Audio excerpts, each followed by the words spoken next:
to places where Irish production becomes what? Cheap. A good example, let's look at Nike, Adidas. Where do they have their plants?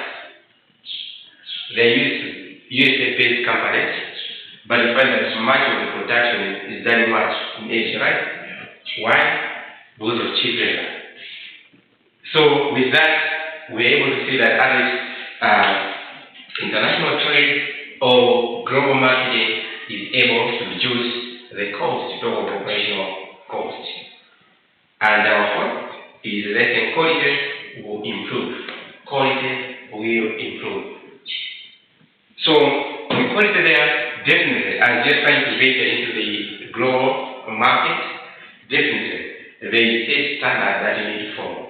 So goods or services only be accepted globally if they meet the state standard. So definitely, we are able to see that the quality of the product or service will likely to improve. Our last importance there is longer product life cycle. Longer product life cycle. What is the product life cycle? In idea? Product life cycle. In idea? Yes, please. What is the product life cycle? You don't know. So hold up.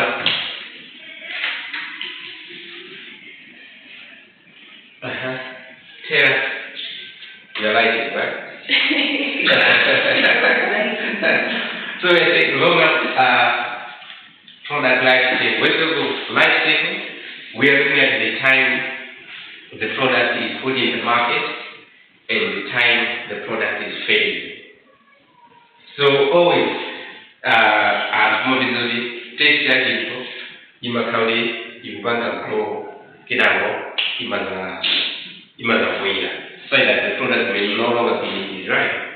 So with international business, why they say the product may stay in the market for a longer period of time, it's in this way. As an example, let's say your market niche is the Malayan market.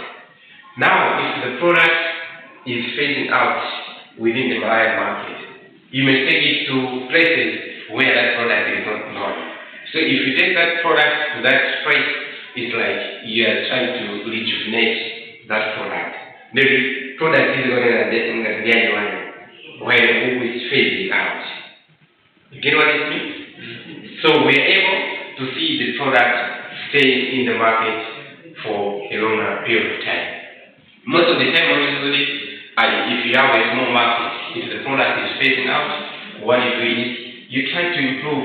You bring in some extra features so that so that their interest could keep on growing over that product. Alright, we go to the other stuff.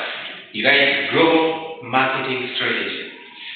Global marketing strategy. What is the strategy? Global marketing strategy. What is the strategy? Sorry? Yes, exactly. So in this case, we are trying to find out, how do you strategize your business at the global level. So definitely, in this case, as we are saying, you meet people of different backgrounds, you meet people of varied needs and wants. So as you try to plan for your marketing strategy, you try to make sure that as you are meeting these varied needs. So you write this. The planning part of a business. The planning part of a business. So the planning part of a business. The planning part of a business. Trying to grow into new markets. The planning part of the business. Trying to grow into the new market. Trying to grow into the new market around the world. is called global marketing strategy. It's called global marketing strategy. The planning part of a business trying to grow into new markets around the world is a global marketing strategy. For instance, if you have an American-based company trying to sell products in China,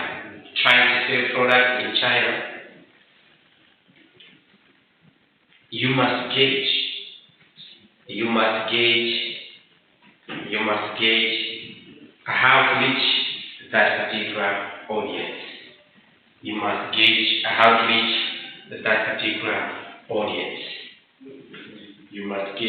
reach that particular audience. So what it means is, you should be able to understand the people whom you're trying to save with your product or service. So that the response should be from their point of view, not from the business point of view. Likewise, there's no result of business, is it business style or whatever. Whenever you're trying to come up with business ideas, the business idea should not come from you. It should come from the needs of the people, right? The people whom you're trying to save. Thereupon, you find that your business would be bigger. Then let's write this heading. Strategies for a successful global marketing. Strategies for a successful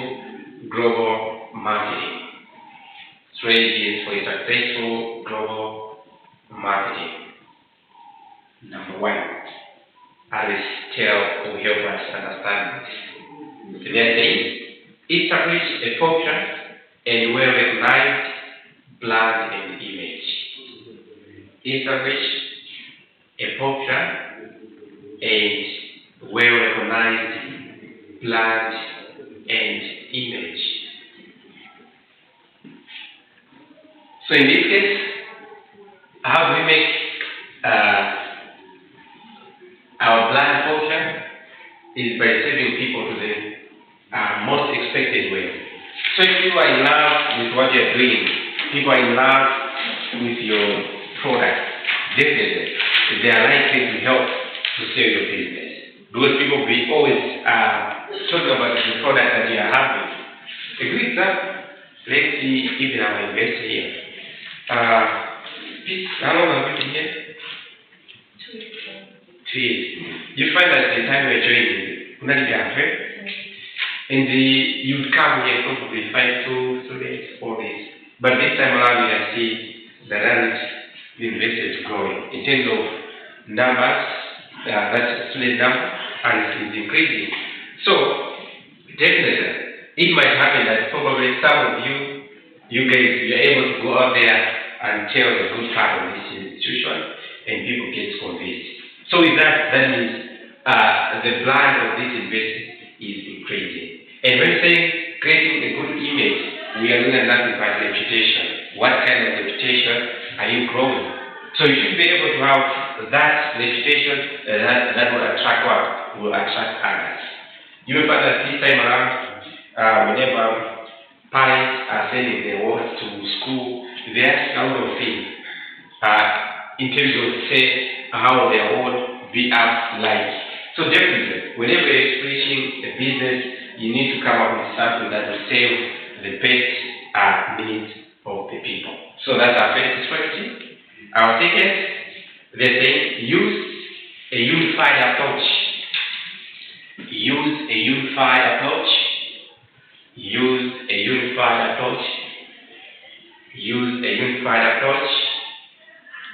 to marketing. Use a unified approach to marketing across borders. What does that mean?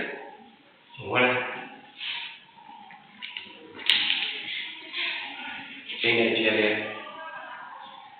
Use a unified approach. So when we say a unified approach, we are trying to come up with an approach or a way that will suit best the market you are going into. A good example, if we were to look at various countries across the globe, you may not use the very same tactic to convince them. So you keep on changing so that others you convince these people.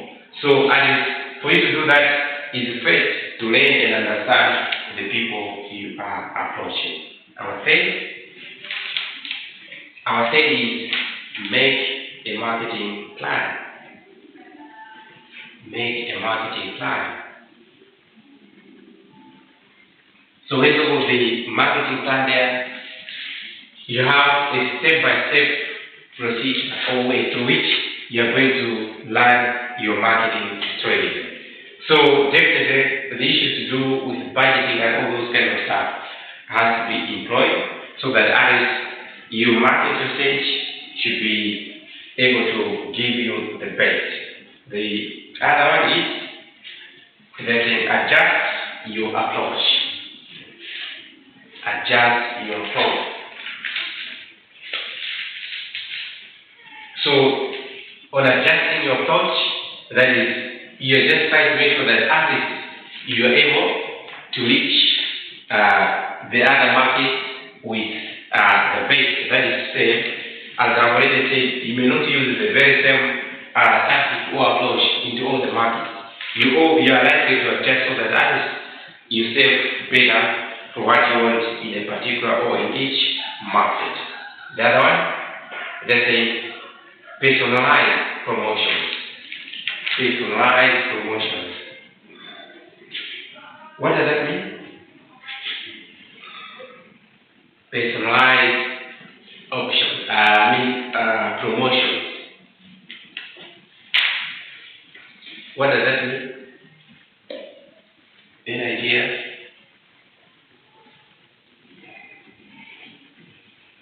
Any idea? Sarah? So on personalizing, that is, whenever you're trying to frame any message as far as marketing is concerned, you need to speak directly to what you're likely to solve. A good example, we have seen adverts on the TV or wherever. You'll find that probably they try to, let's say, do the advertised detergents.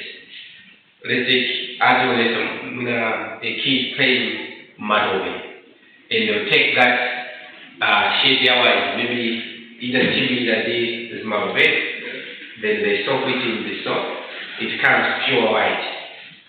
Those messages are personalized. That is, in one way, it's like they're telling you, most of the time, they are not controlled. So that detergent is the best for those guys. Also, we have seen products like Coca-Cola. They say they use it to help for those that are doing sports. To say if you take Coca-Cola, you grow your muscles and like to become physically fit. Those are personalized messages. So definitely, whenever we are trying to design our marketing message, the message should speak directly to what we like to solve. Are we there? Then there's an observe. That's what? Observe and know where your target audience comes from. Observe and know where your target audience comes from. So as we are saying, under the global marketing, you save people from various or from different corners of the world. Definitely, you need to make your product or your message targeting a particular segment of your market. The last one, let's say, keeping branding in mind. Keeping branding in mind. So what it means there is that whenever you are serving the market, you should always make sure that at least you leave your trading name there. So that whenever somebody is looking for a particular service, that service should go by the brand. That way you'll be able to leave or to put your business name in the mind of the people you are trying to save.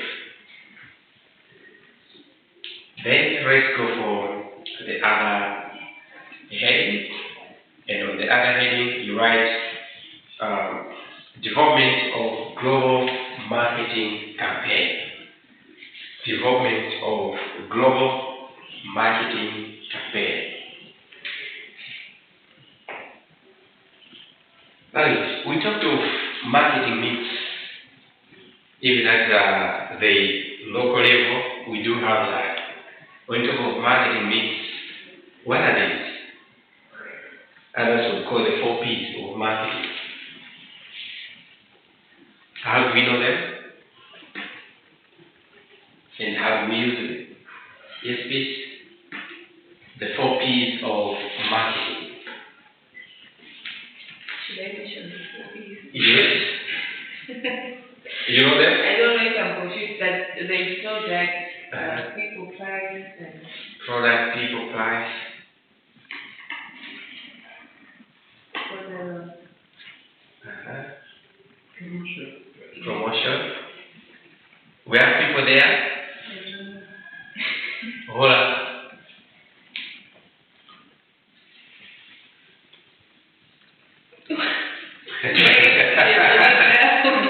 So we have product, price, praise, and promotion. So you can just list them. Product, price, praise, promotion. So whenever we're trying to design or to develop a marketing campaign, we need to use these marketing mix. We call the 4 P's. How do we use these? Because whenever we are trying to come up with marketing strategy, these always have to come in mind. When you talk of the product, what has to come in our mind?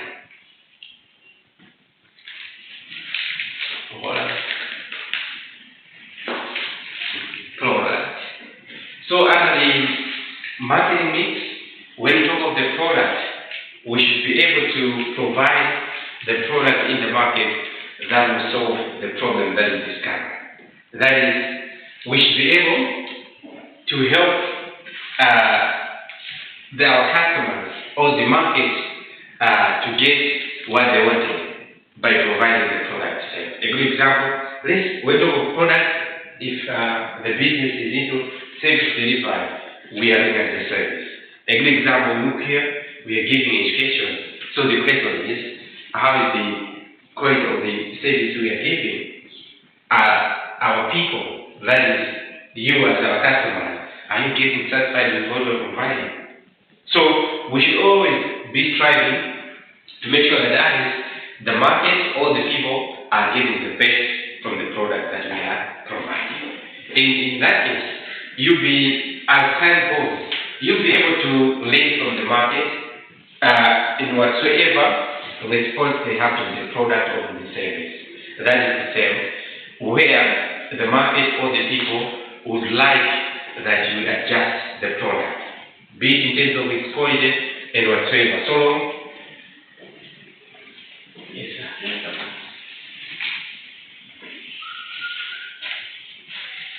This is room 4. Okay. This is very my life. What do you want to get in there? The what?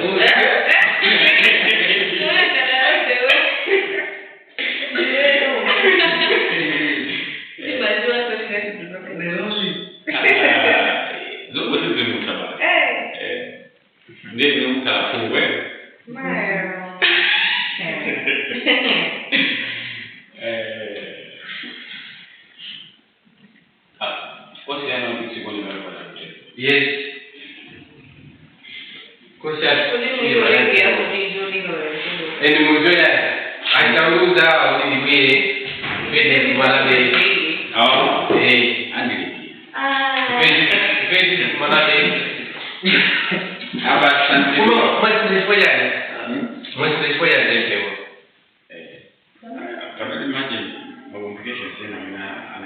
So we are going to some communication. However, they might be saying,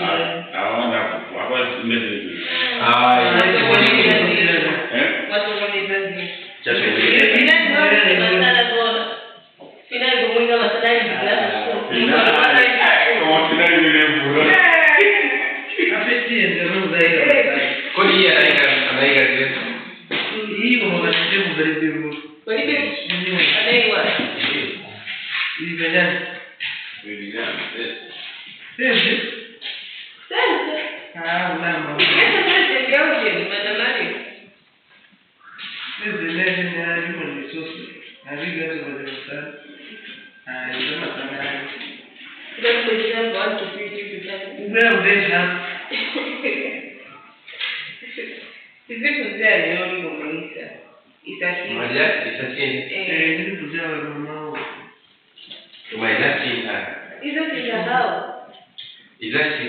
But okay, normally today I come here Monday in the afternoon and can I Wednesday now we are Monday Friday. They have about a week about touching down just like that. Well, for few weeks this is one of this time until I tell you what you have to say. Wednesday? In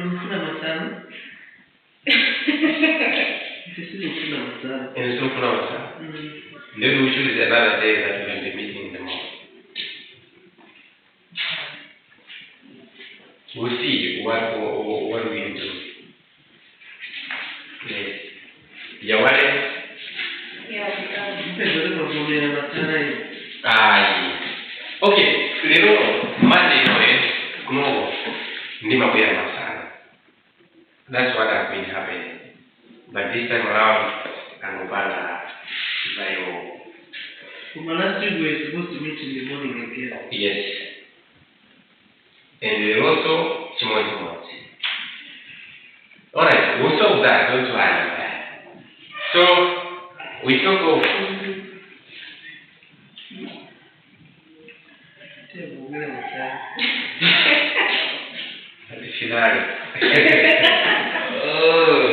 could you tell us graduation? Yes. I didn't see you. Hey, I mean, just Alright, that was about the product. Then we go to the price. Whenever we're trying to design our marketing mix, as far as pricing is concerned, we should be able to look at the market in terms of its affordability. That is, if we are putting a product on the market with the tag price, will the market be able to buy or not?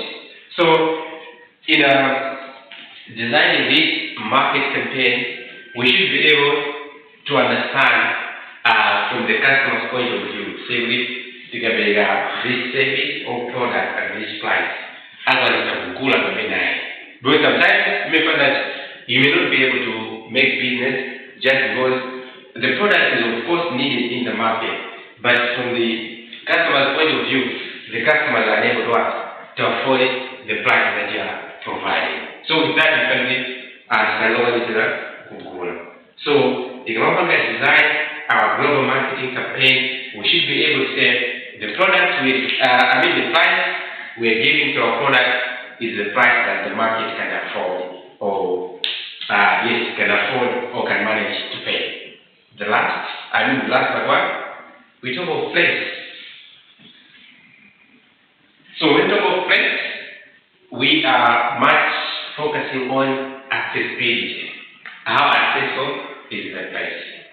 So when the product has been provided in the market, you should be able to make sure that people are able to access or people are able to get onto the product. Unlike probably putting your product where people are able to access.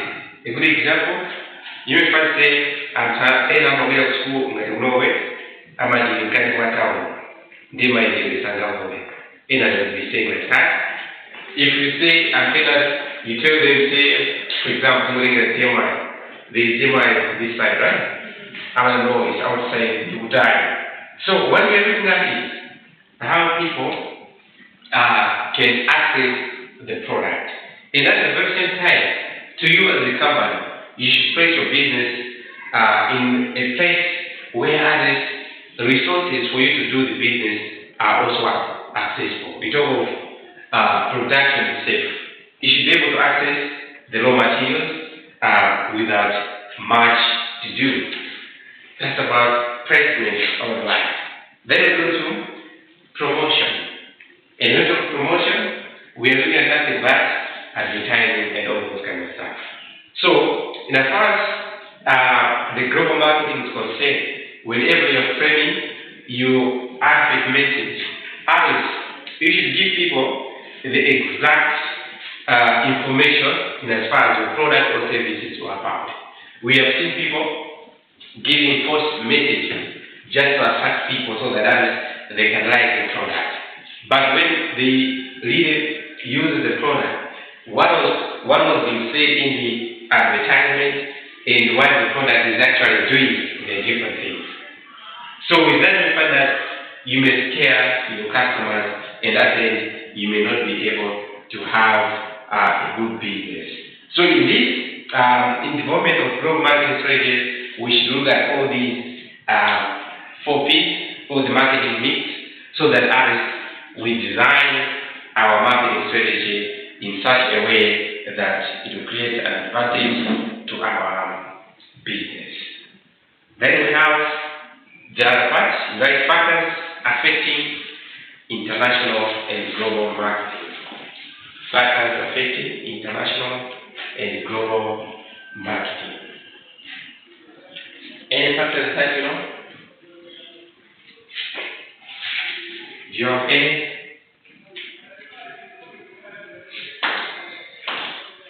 What are these factors?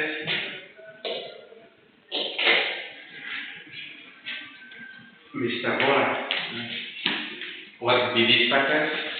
Inflation. Sorry? Inflation. Inflation? What is inflation?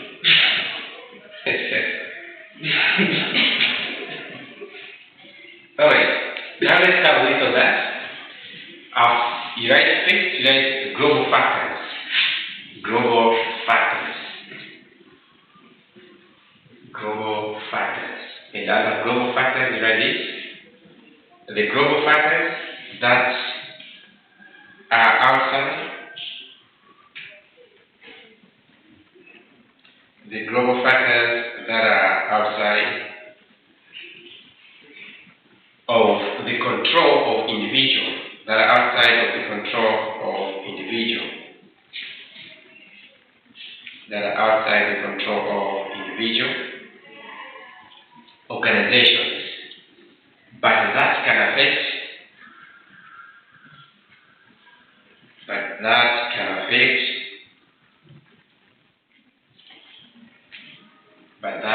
affect the way that businesses operate, the way that businesses operate, the way that businesses operate can be considered as global, can be considered as global factors, can be considered as global factors, can be considered as global factors affecting the international marketing involvement. Yes, right? Can be considered as global factors affecting the international marketing involvement. First of all, these factors include cultural and social influence,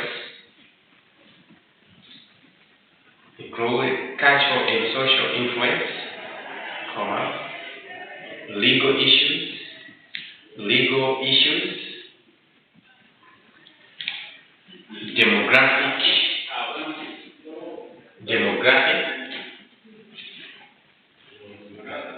and political conditions,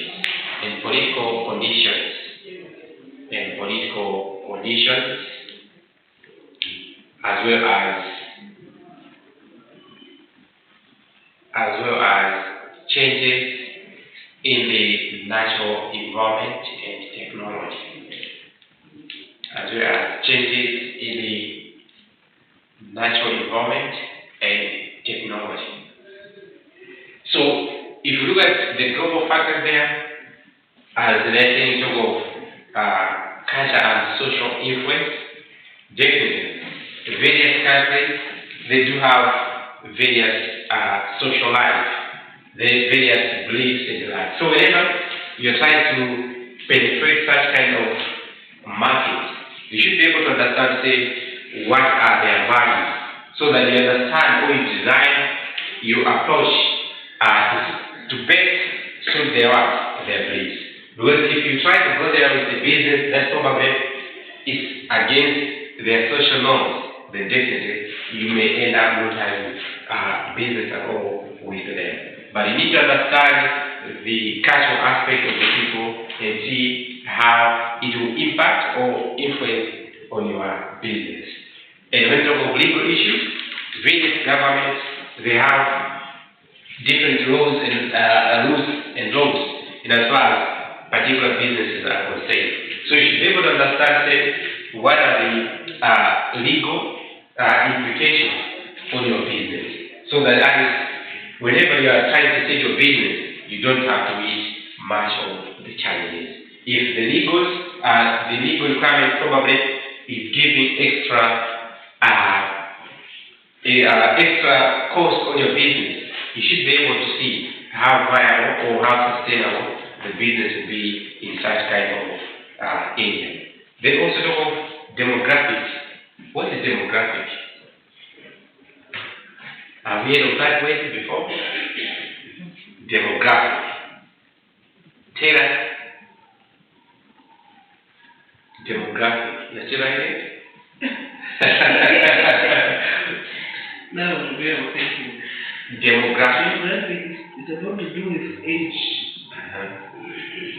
So demographic, exactly age there. We talk of the social aspects.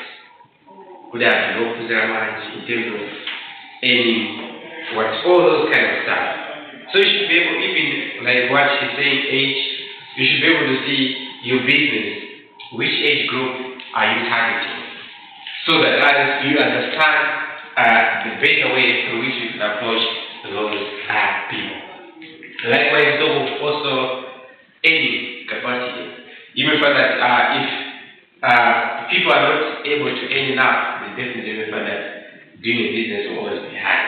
Because the people you're trying to approach may not be able to afford to buy or to pay for the service or the product that you are providing. And also, political conditions, we are looking at political stability. Businesses will not work in places where politically it is not stable. So check before you enter into the market in terms of the political stability. Also, we talk of changes in the natural environment and technology. This time around, we are meeting a lot of challenges naturally. You should be able to understand, naturally, to say what are the things that are changing and what impact do such things do have on your business. And on technology, you should also be able to understand the technological advancement of the market you're trying to enter into and be able, whether to say you can cope up or you cannot, so that as you are able to enter into a market where you still say you are competitive enough. So from global factors, we go to domestic factors. Domestic factors. And on domestic factors, you have these factors related to personal affairs, factors related to personal affairs, or internal affairs of a country, or internal affairs of a country, or internal affairs of a country that affect the economy, that affects the economy of the country, that affects the economy of the country, that affect the economy of the country,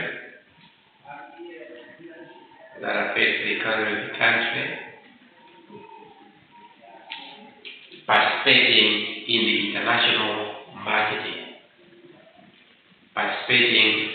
the international marketing, is called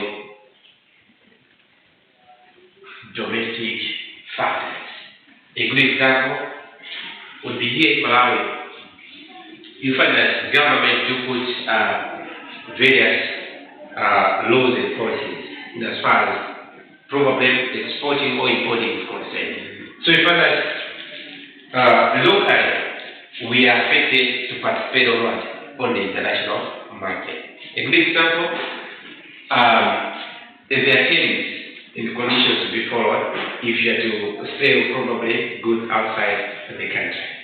Or sometimes the government might even put a ban say such goods may not be sold outside. So with that locally you have been affected. So you continue there. These include political scenario. These include political scenario.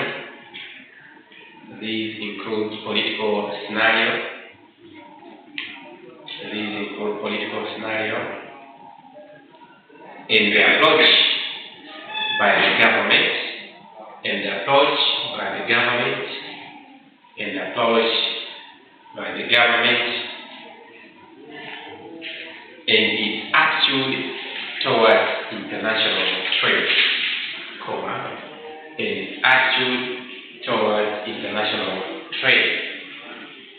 its attitude towards international trade,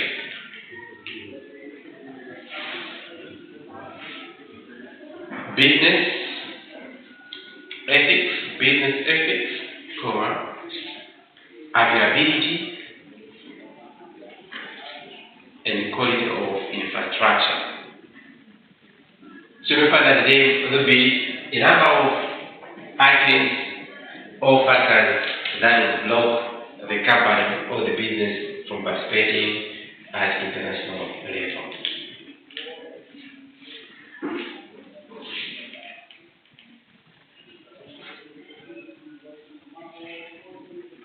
Right. Then we go to organizational factors.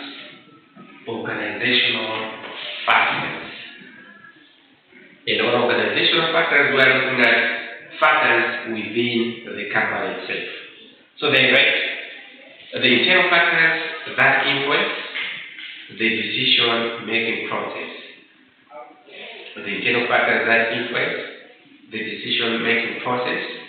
In the company are considered as organizational factors. And these include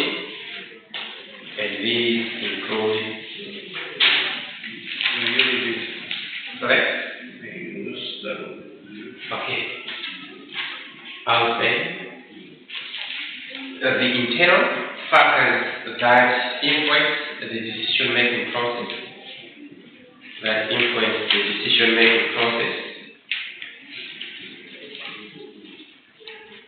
In a company are considered organizational factors.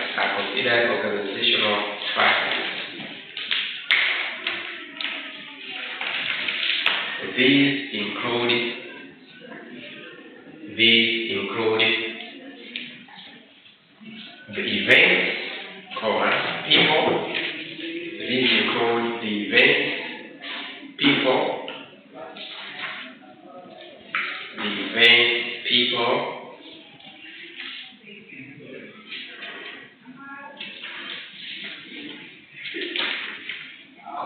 System, structures.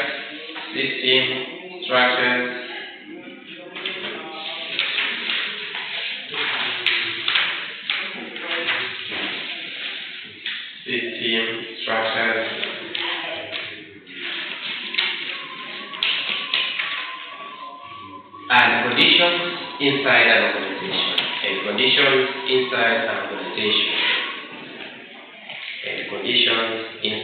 organization. that are generally under the control of the company. That are generally under the control of the company.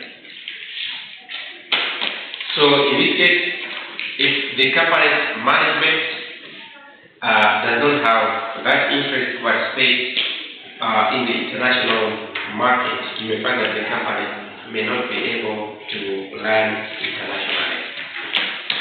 For today, we end here.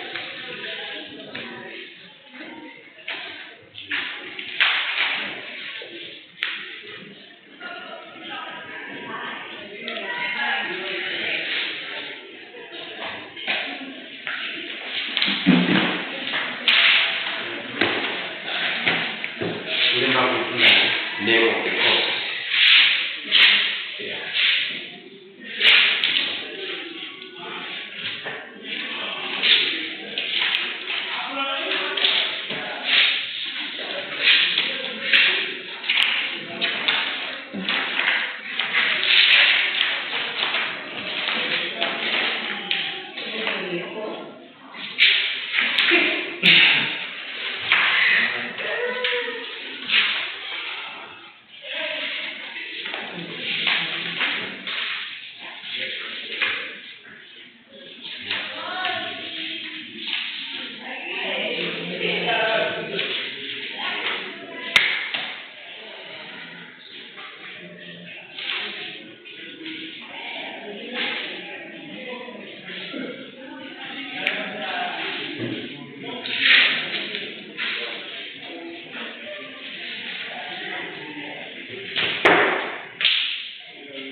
So, say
What courses are you taking?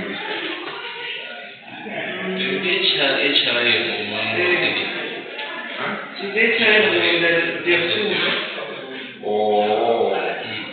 Is it in this room? She's nobody in their study. What did you? Nobody in their study. Oh, I'm going to put the Chinese.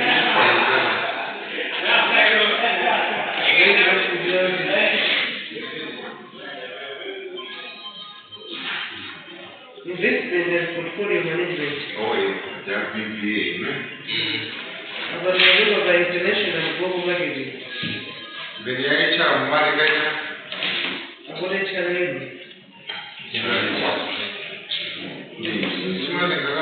What did you management still on practice? Introduction to human resource management. Some of them imagine. Listen.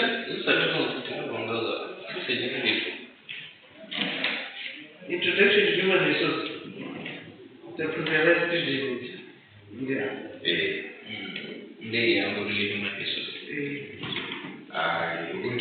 Call you BBA. Human resource management, but not like introduction. To see what is outlining. Oh, yeah. This is not planning. It's good that human resource planning, human resource auditing, as far as I know. It's quite good with those two areas. You know, because the men of us can say drink my ice. The timetable keeps on changing.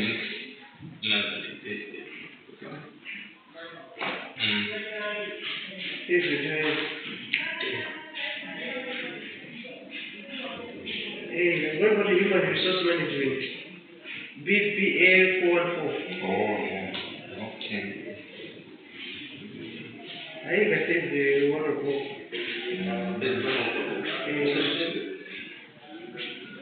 What again?